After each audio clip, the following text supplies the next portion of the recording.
안녕하십니까. 매일 아침 조간신문의 주요 기사를 딱딱 풀어서 해석해드리는 조간딱풀 10월 20일 목요일에 인사드립니다. 이재명의 아킬레스건은 대선 자금이었습니다. 대선 자금. 그것도 다른 것도 아닌 대장동, 본인이 연로 2억을 받고 있는 대장동 일당에게서 20억 원을 요구해서 일단 8억 원을 받았다. 자, 이렇게 돼 있는데 검찰의 김용 체포영장에 보면은 대선 경선용 자금이다. 이렇게 명시가 되어 있습니다. 그리고 이 대선 자금 8억 원인데, 자, 대선 경선용 자금이면은 이 대선 자금 중에서도 특히 민주당 안에서 경선을 하던 시기에 이 돈이 집행이 됐겠죠. 자, 그러면은 그때 당시 같이 경쟁을 했던 사람들이 있습니다. 이낙연, 정세균, 박용진, 이런 경쟁자들이 볼 때는 대장동을 막기 위해서 대장동 파문이 이재명에게 미치는 여파를 막아주기 위해서 민주당이 똘똘 뭉쳐서 다 그때 이 보호를 해줬는데, 결국은 그 대장동 의혹이 이재명과 연결된 것이 사실이었고, 거기서 대선 자금을, 경선 자금을 받아서 경선에 사용을 하면서 결국은 이재명이 결과적으로는 이겼죠. 자, 그러면 그때 당시 경선에 나갔던 사람들, 민주당의 이 비명, 반명, 또 친문, 이 그룹에서도 지금 아마 울분이 쏟아 나올 것 같습니다. 자, 그래서 일단은 이 당 대표가 이 사법 위기에 몰래니까 단체 행동을 하고 있지만 조만간 거기에 대한 책임론, 회의론, 이런 것들이 불거질 가능성이 높습니다. 자, 오늘 모든 신문의 일면 톱이 이 기사인데, 제가 조선일보와 한겨레 신문을 같이 보여드리겠습니다. 한겨레 신문도 최측근 영장에, 체포영장에 대선 자금 8억 원이 명시되어 있다. 대선 자금으로. 그리고 조선일보는 대장동 일당에 8억 원을 받았다.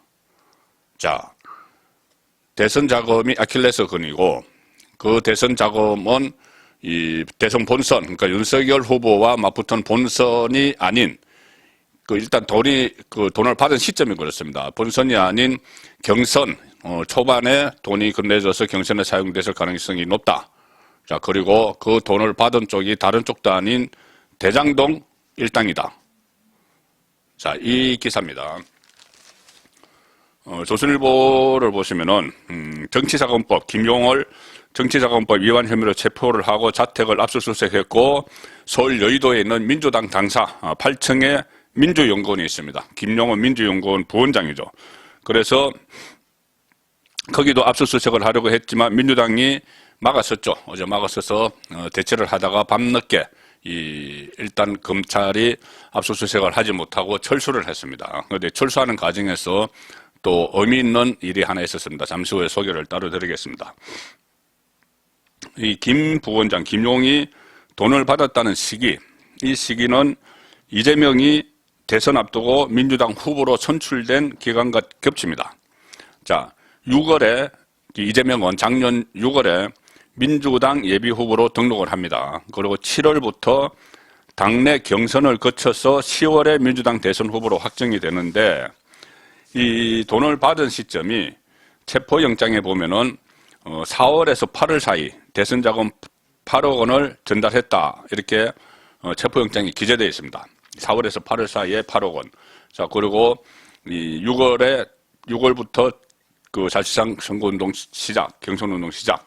자, 그러니 당내 경선에 돈이 쓰여졌다. 이렇게 볼 수가 있죠.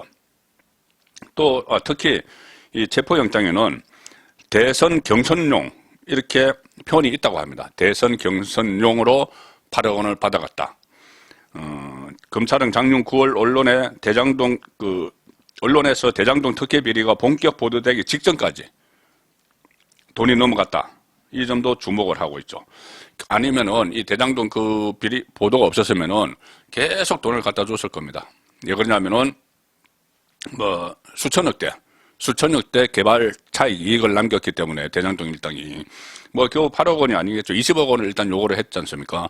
그러면 만약에 그 시점에 작년 9월에 이 돈이 막 가던 시점에 이 9월에 대장동 특혜 비리가 보도가 됐기 때문에 아마 그 거래가 중단이 됐겠죠. 그렇지 않으면은 아마 뭉칫돈을 이재명에게 몰아줬을 가능성이 높다는 이야기입니다.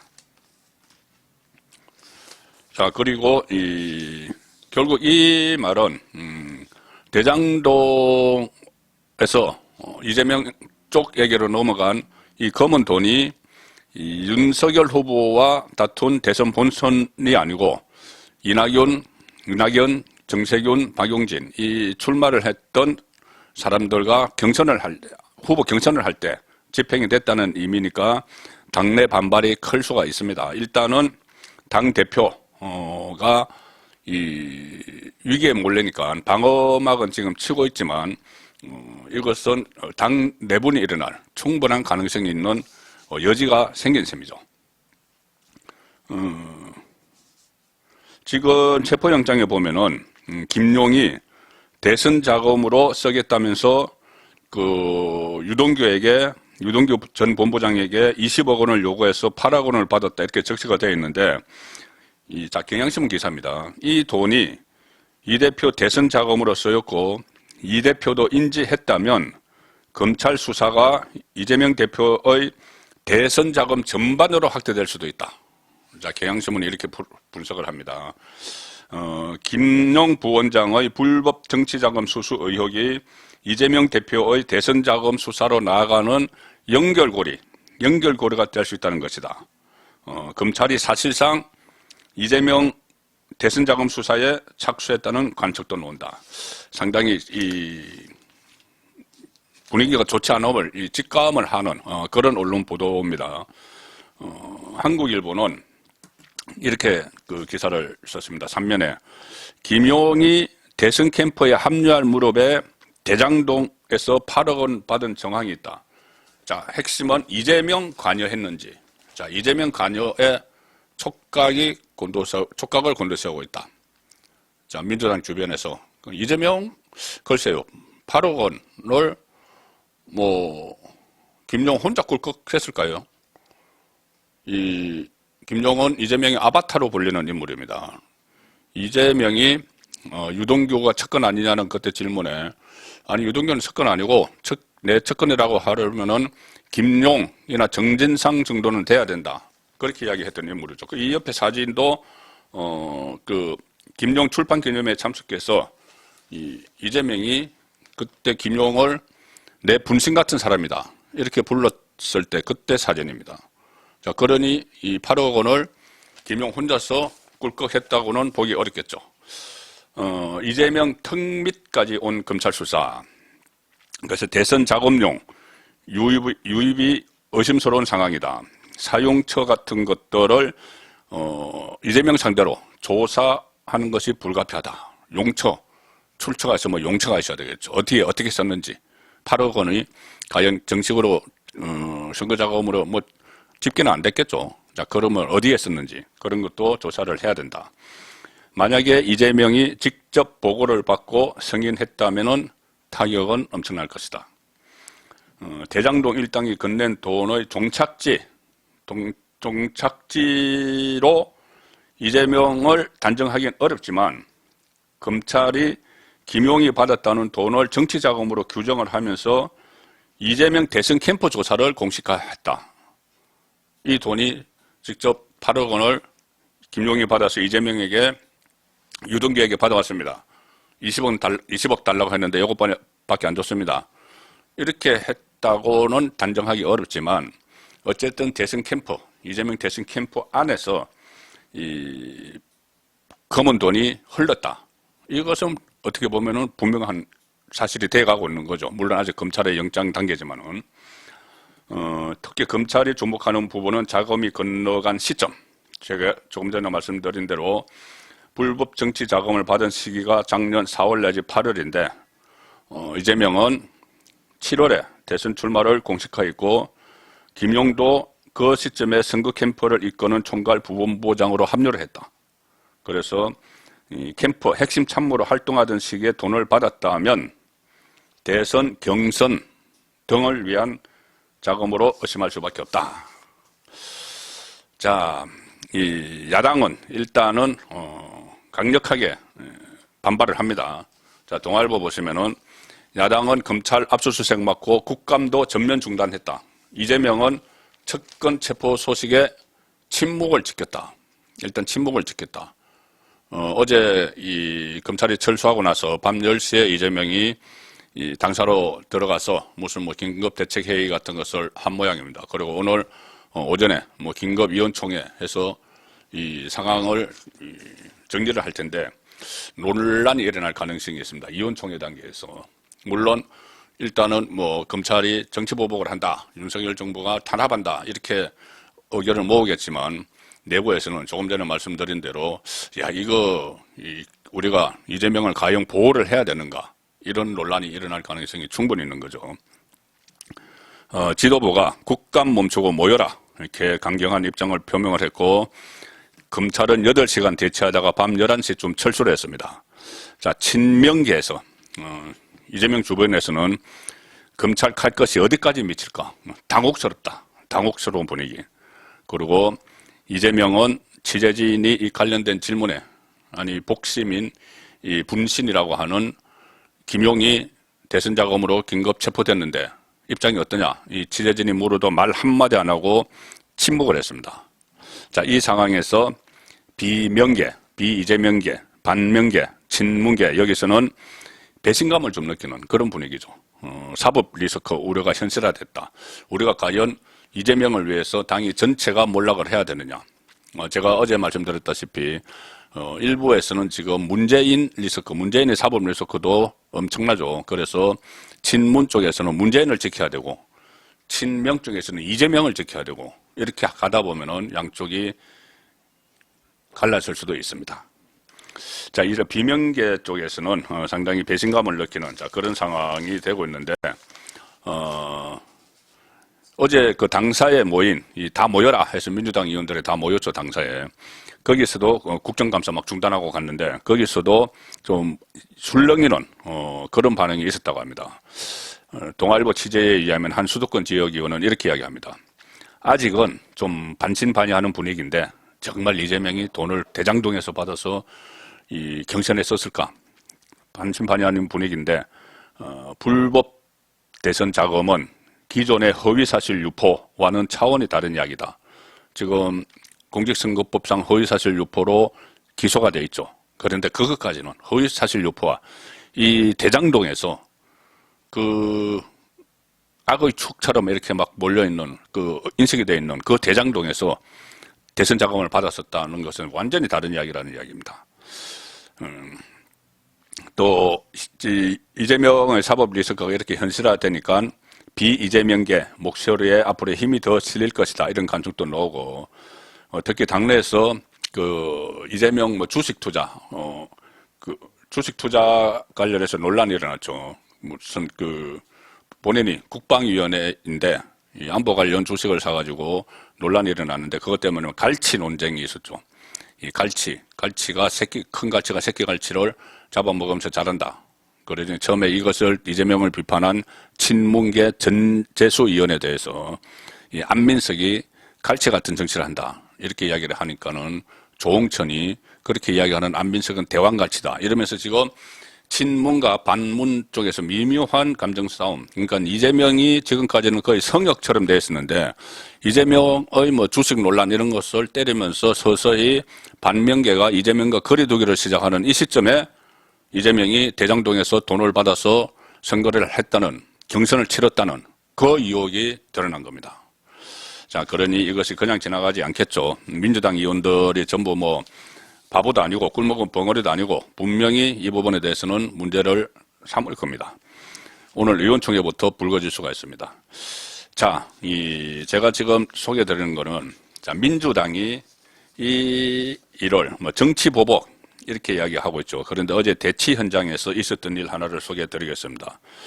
오늘 아침에 언론에 계속 보도가 되는 이야기인데 어제 압수수색을 나갔던 검사가 2명입니다. 처음에 1명으로 보도됐는데 2명이고 수사관이 한 6명 정도 갔는데 이 현장을 지휘한 사람이 호성진 서울중앙지검 반부패 3부의 부부장 검사입니다. 압수수색 현장을 지휘하러 갔죠. 올해 7월까지 대전지검 검사로 있다가 서울중앙지검 반부패 수사 3부에 배치됐는데 호성진 검사가 민주당 의원들 그리고 민주당 지지자들과 입씨름을 벌였는데 언쟁을 벌였는데 거기서 아주 의미 있는 말을 합니다. 현직 검사인데 어제 오후 3시 5분쯤에 서울중앙지검 반부패 수사 3부 압수수색팀이 그 여의도 민주당사에서 도착해서 압수수색 영장을 보여주고 집행을 하려고 했지만 막아서는 바람에 7시간 넘게 대치한 끝에 오후 10시 47분쯤 현장에서 철수를 합니다. 그런데 철수하기 전에 이 호성진 검사가 이런 이야기를 한 게 있습니다. 본인이 최순실 국정농단 특검에도 참여를 했었다.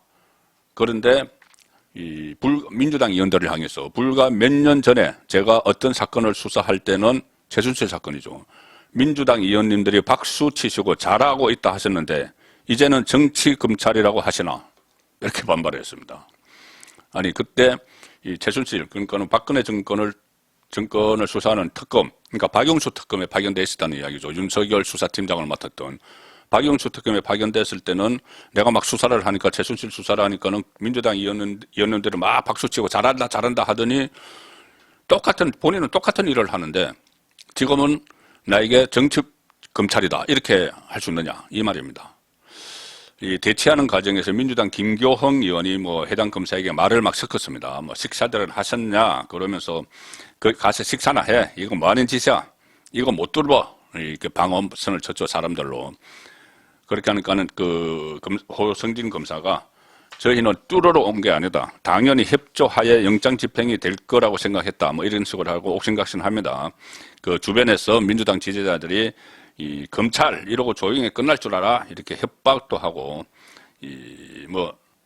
정말 압수수색할 곳은 윤석열 대통령 장무다. 이런 소리도 있고 막 하니까 일단 호성진 검사가 의원님 그러니까 김교흥 의원에게 국민들이 잘못할까 봐 걱정된다.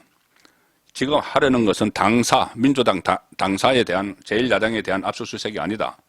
민주연구원에 있는 한 근무자의 사무 공간만 확인하는 거다. 자 이렇게 또 설명을 합니다.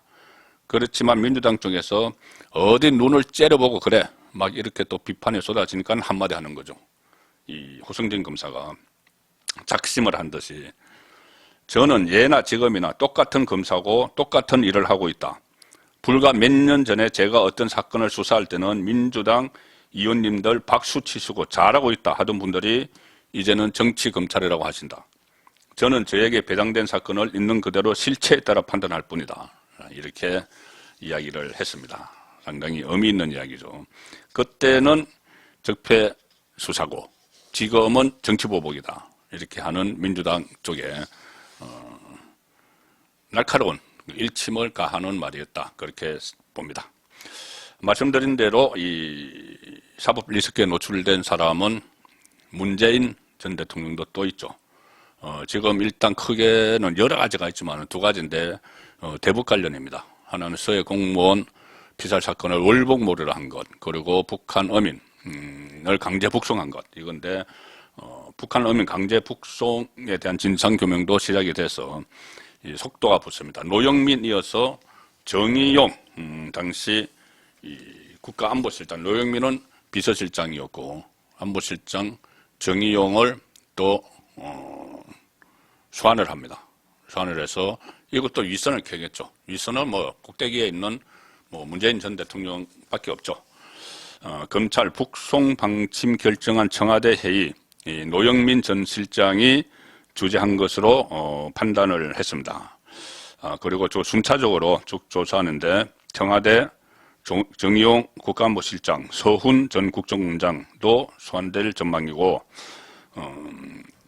또 문재인 정부 안보실에서 국가안보실에서 청와대 국가안보실에서 서해 피살 사건이 처음에 보도된 뒤에 그런 그 정보를 누가 언론에 흘렀느냐 해서 군 그리고 국정원 정보 라인 유출자를 색출하는 작업도 벌였다. 자 이런 기사도 있습니다. 지금 북한 관련해서 두 가지 큰 사건이 진상규명에 들어갔는데 이 상황에서 어제 윤석열 대통령이 이런 말을 했습니다. 어제 원외 당협위원장과 취임 이후 첫 간담회가 있었죠. 자, 조선일보 보도입니다. 다른 언론도 이것을 크게 보도를 했습니다. 뭐 한겨레나 이런 데서는 색깔론 이렇게 하면서 보도를 했지만은 그 색깔론 이 프레임에 또 갇혀서 할 말을 제대로 하지 못하는 그런 상황도 벌어지고 있기 때문에 이 국가 정체성 확립을 위해서는 색깔론이라는 이런 프레임도 깨야 될 걸로 보입니다. 자, 조선일보 윤석열 대통령 코멘트입니다. 북한을 따르는 주사파는 진보 좌파와 다르다. 진보 좌파가 아니다.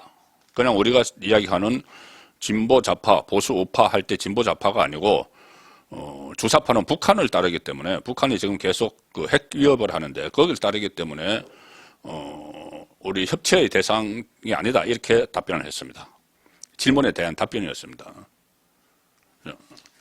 질문 내용이 뭐였냐면은 어제 그 원내 당협위원장 중에서 한 사람이 최근 북한의 도발, 위협과 함께 종북 주사파 세력에 밀리면 안 된다는 이 언급이 있었는데 거기에 답하는 과정에서 윤석열 대통령이 한 말입니다. 북한을 따르는 주사파는 진보도 좌파도 아니다. 적대적 반국가 세력과는 협치가 불가능하다. 이렇게 분명히 선을 쫙 그었습니다. 사실 이제 문재인 정권 청와대에는 초기부터 임종석 비서실장을 비롯해서 NL 계열, 그 운동권 중에서 민족해방이라는 NL 계열들이 대거 포진을 했는데 NL 계열에는 주사파가 상당히 많습니다. 대다수가 주사파죠. 김일성 주체 사상을 추종하는 주사파들이 문재인 정권 초기부터 청와대를 장악을 했기 때문에 이런 여러 가지 그 현상들이 나타났고 또 김문수 위원장이 또 이런 말을 해서 논란이 됐죠. 신용복을 존경하는 문재인은 김일성주의자다. 자, 이거 다 연결되는 겁니다. 그렇기 때문에 문재인 정권에서 서해에서 공무원이 피살됐는데 그것을 월북몰이하면서 축소하거나 뭐 은폐하고 왜곡하려고 시도를 했고 북한 어민들 뭐 범죄 혐의가 있다고 하지만은 제대로 확인도 안 하고 판문점에서 질질 끌려가듯이 이렇게 북송을 하는 북한의 눈치를 보면서 그것이 다 주사파, 김일성주의자 이것과 다 연결이 되는 이야기죠. 자, 그래서 이 부분도 윤석열 정권이 보수우파 정권이 출범을 했으니 이런 부분도 정리가 시급할 것 같습니다. 조간 딱 풀이었습니다.